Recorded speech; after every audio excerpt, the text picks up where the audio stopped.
Guten Tag, liebe Zuschauer. Willkommen zu diesem tiefgehenden Video über die Psychologie von Menschen, die sich in der Vergangenheit gefangen fühlen. Stellen Sie sich vor, Sie wachen jeden Morgen auf, und statt mit frischem Elan in den Tag zu starten, werden Sie von Erinnerungen an Vergangen Ereignis überwältigt. Vielleicht ist es ein Vergangen Beziehung, die schiefgelaufen ist, ein beruflicher Misserfolg, der Sie immer noch quält, oder ein Kindheitstrauma, das wie ein Schatten über Ihrem Leben hängt. Diese Menschen fühlen sich, als ob sie in einer unsichtbaren Fall stecken, unfähig, voranzukommen, weil die Vergangenheit sie nicht loslässt. In diesem Video tauchen wir tief in dieses Phänomen ein. Wir erkunden, was es psychologisch bedeutet, warum es so viel betrifft und wie es das tägliche Leben beeinflusst. Ende werden wir auch aufzeigen, wie man aus diesem Kreislauf ausbrechen kann. Lassen Sie uns beginnen. Zuerst einmal, was bedeutet es genau, sich in der Vergangenheit gefangen zu fühlen? Psychologen beschreiben dies als eine Form der emotionalen Fixierung, bei der Individuen ihre mentale Energie hauptsächlich auf Vergangen Ereignis richten, anstatt auf die Gegenwart oder Zukunft. Es ist nicht einfach nur Nostalgie. Dies ist oft positiv und bereichernd. Nun, hier geht es ein belastend, wiederkehrende Beschäftigung mit dem, was war, die das Verankommen behindert. Stellen Sie sich vor, Sie sind wie ein Schiff, das in einem Hafen festgemacht ist und nicht in See stechen kann, weil die Anker der Vergangenheit zu schwer sind. Dies Metaphor illustriert gut, wie solche Menschen oft in einem Zustand der Stagnation verharren. Aus psychologischer Sicht wurzelt dieses Gefühl in mehreren Theorien. Eine zentrale Rolle spielt die Freudsche Psychoanalyse. Sigmund Freud, der Begründer der modernen Psychologie, sprach von der Wiederholungszwang, einem unbewussten Drang, Vergangen Traumata oder Konflikt immer wieder zu durchleben, in der Hoffnung, sie diesmal zu meistern. Freud glaubt, dass ungelöst Konflikt aus der Kindheit im unbewussten Schlummern und sich in Form von Zwangen oder Angsten manifestieren. Wenn jemand in der Vergangenheit gefangen ist, könnte das ein Zeichen dafür sein, dass dies alten Wunden nicht geheilt sind. Nehmen wir ein Beispiel. Ein Person, die in der Kindheit vernaklassiert wird, könnte in Erwachsenen Beziehungen ständig misstrauisch sein, weil sie unbewusst die alte Verletzung wiederholt, sie zu reparieren. Doch statt Heilung führt das oft zu einem Teufelskreis. Aber Freud ist nicht der Einzige. Die Cognitive Verhaltenstherapie, entwickelt von Aaron Beck und Albert Ellis, bietet ein weiter Perspektiv. Hier geht es verzerrt Denkmuster, sogenannte Cognitive Verserungen. Menschen, die in der Vergangenheit stecken, neigen zu Rumination, einem endlosen Grübeln über Vergangen Ereignis. Sie fragen sich ständig, was wer, wenn ich anders gehandelt hat? Oder warum ist mir das passiert? Dies Rumination ist wie ein Hamsterrad. Sie verbraucht Energie, Fortschritt zu bringen. Beck's Theorie der Depression sieht hier einen Link. Solche Menschen entwickeln oft depressive Symptom, weil sie die Vergangenheit als Beweis für ihre Unzulänglichkeit sehen. Statt die Gegenwart zu nutzen, neue Erfahrungen zu machen, bleiben sie in negativen Schemata gefangen, die ihr Wahrnehmung der Welt farben. Lassen Sie uns tiefer in die Ursachen eintauchen. Ein der häufigsten Ursachen ist Trauma. Posttraumatische Belastungsstörung, PTBS, ist ein klassisches Beispiel. Betroffen erleben Flashbacks, bei denen Vergangen traumatische Ereignis so lebendig werden, als ob sie gerade passieren. Nehmen wir einen Soldaten, der aus dem Krieg zurückkehrt. Gerausch, Geruch oder Situationen triggern Erinnerungen in Kämpfe, und plötzlich fühlt sich nicht mehr in der Gegenwart, sondern zurückversetzt in die Schlacht. Die Neurowissenschaft erklärt das durch Veränderungen im Gehirn. Die Amygdala, unser Angstzentrum, wird hyperaktiv, während der Hippocampus, der für Kontext und Zeit verantwortlich ist, geschwächt wird. Dadurch verschwimmen Vergangenheit und Gegenwart. Aber nicht nur schwer Traumata führen dazu. Oft sind es alltäglich Verlust. Der Verlust eines Jobs, ein Scheidung oder der Tod eines geliebten Menschen. In der Trauerpsychologie, wie sie Elisabeth Kubler-Ross beschrieben hat, durchlaufen Menschen Phasen wie Lunnen, Zorn, Verhandeln, Depression und Akzeptanz. Wer in der Vergangenheit gefangen ist, steckt vielleicht in der Depressionsphase fest und kann nicht zur Akzeptanz übergehen. Sie idealisieren die Vergangenheit, sehen sie als goldene Zeit an, im Kontrast zur grauen Gegenwart. Das führt zu einer Art emotionaler Regression, bei der sich wie in ihrer Jugend fühlen, unsicher, abhängig, unfähig zu handeln. Ein weiterer Faktor ist die Persönlichkeitsstruktur. Menschen mit einer avoidenten oder ängstlichen Bindungsstil, wie John Bowlby und Mary Ainsworth sie in der Bindungstheorie beschrieben haben, sind entfälliger. Wenn jemand in der Kindheit unsichere Bindungen erlebt hat, etwa durch unzuverlässige Eltern, lernt dass Beziehungen gefahrlich sind. In der Erwachsenenwelt klammert sich dann an Vergangen Beziehungen, weil neue zu riskant erscheinen. Das Gefühl, in der Vergangenheit gefangen zu sein, wird zu einem Schutzmechanismus. Besser in bekannten Schmerzen verweilen, als das Unbekannte zu wagen.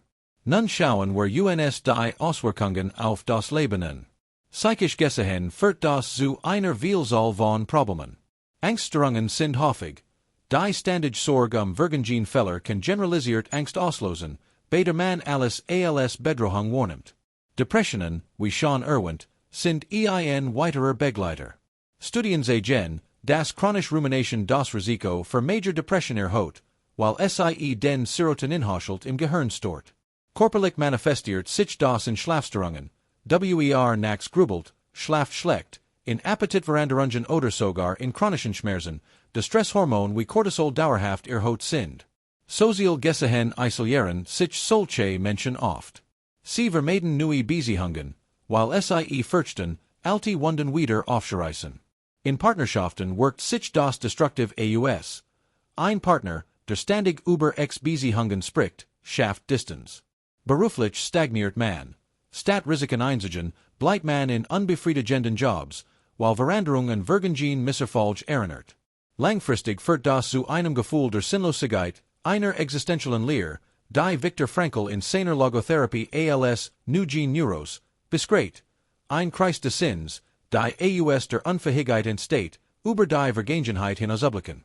Lassen Sie uns nun Beispiel aus dem echten Leben betrachten, das greifbarer zu machen. Nehmen wir Anna, ein fiktiv, aber typisch Figur basierend auf realen Fallen. Anna ist 35 Jahre alt, erfolgreich in ihrem Job als Lehrerin, aber innerlich zerrissen. Vor zen Jahren hat verlobter Kurs vor der Hochzeit verlassen.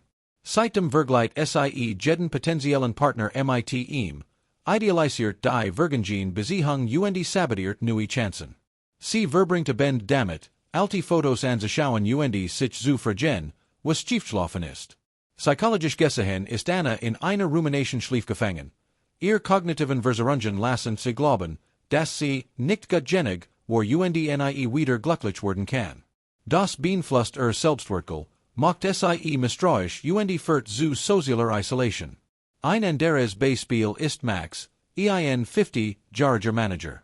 In seiner Jugend war ein vielversprechender Sportler, aber ein Verletzung beendet seine Karriere. Heute fühlt sich in seinem Bürojob gefangen, weil ständigen was gewesen denkt. Vermeidet Herausforderungen, de sie in den damaligen Misserfolg erinnern. Neurologischer Sicht hat Max ein überaktiv Default Mode Network im Gehirn, jenen Bereich, der für Selbstreflexion und Grübeln verantwortlich ist. Statt im Task-Positive Network zu sein, das für Handeln sorgt, verweilt in passiver Reflexion. Aber es gibt auch kulturelle Aspekt.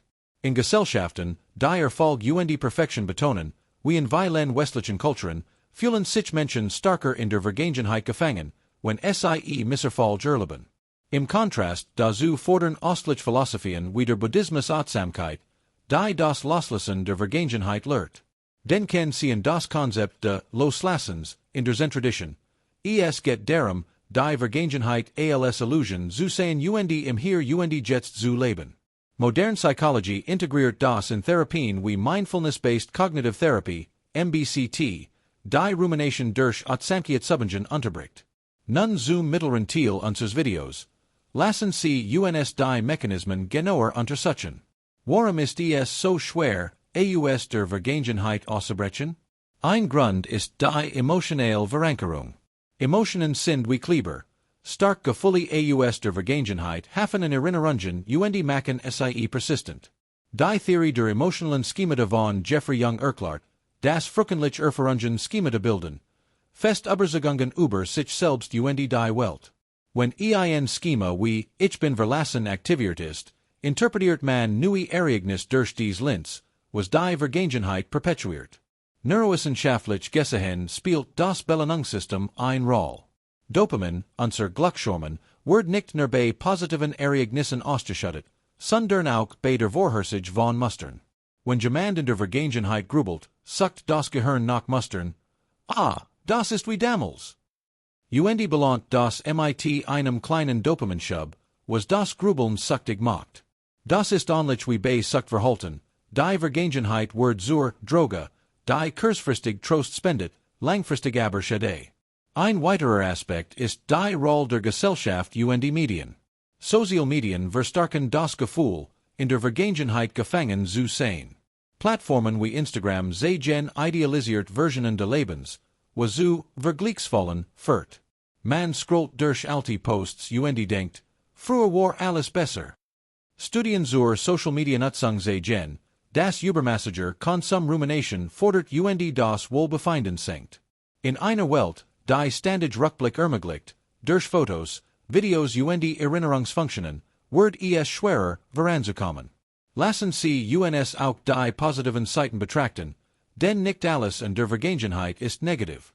Lernen aus Fehlern ist essentiell für Wachstum. Die Psychologie der Resilienz, wie sie Martin Seligman in der positiven Psychologie beschreibt, lehrt, dass Menschen, die Vergangen Herausforderungen integrieren, stärker werden. Der Unterschied liegt darin, ob man die Vergangenheit als Lektion nutzt oder als Gefängnis sieht. Wer gefangen ist, tut letzters, wer resilient ist, ersters. Nun hören wir uns dem Ende, aber beaver wir abschließen, sprechen wir über Lösungswege. Es ist möglich, aus diesem Zustand herauszukommen. Der erste Schritt ist Bewusstwerdung, erkennen, dass man in der Vergangenheit steckt. Therapien wie die Cognitive Verhaltenstherapie, KVT, helfen, verzerrt Gedanken zu challengen. Man lernt, Rumination zu stoppen, indem man Gedanken notiert und rational überprüft, ist das wirklich wahr, oder ist es eine Versuchung? Achtsamkeit und Meditation sind machtige Werkzeuge. Durch Übungen wie das Fokussieren auf den Atem lernt man, im Moment zu sein.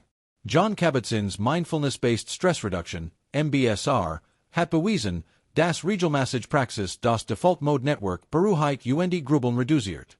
Ein weiterer Ansatz ist die Akzeptanz und Commitment-Therapie, ACT, die lehrt, Gedanken als Vorübergehend zu akzeptieren, und sich von innen leiten zu lassen. Statt gegen die Vergangenheit anzukämpfen, akzeptiert man sie und committet sich zu Werten in der Gegenwart. Professionelle Hilfe ist oft notwendig. Ein Therapeut kann Traumata aufarbeiten, etwa durch EMDR, Movement Desensitization and Reprocessing, das Flashbacks mindert, indem es Bilateral Stimulation nutzt, Erinnerungen neu zu verarbeiten. Selbsthilfstrategien umfassen Journaling, Schreiben über die Vergangenheit, sie zu externalisieren, oder das Setzen kleiner Ziele in der Gegenwart, Momentum aufzubauen. Soziale Unterstützung ist entscheidend. Sprechen Sie mit Freunden oder in Gruppen.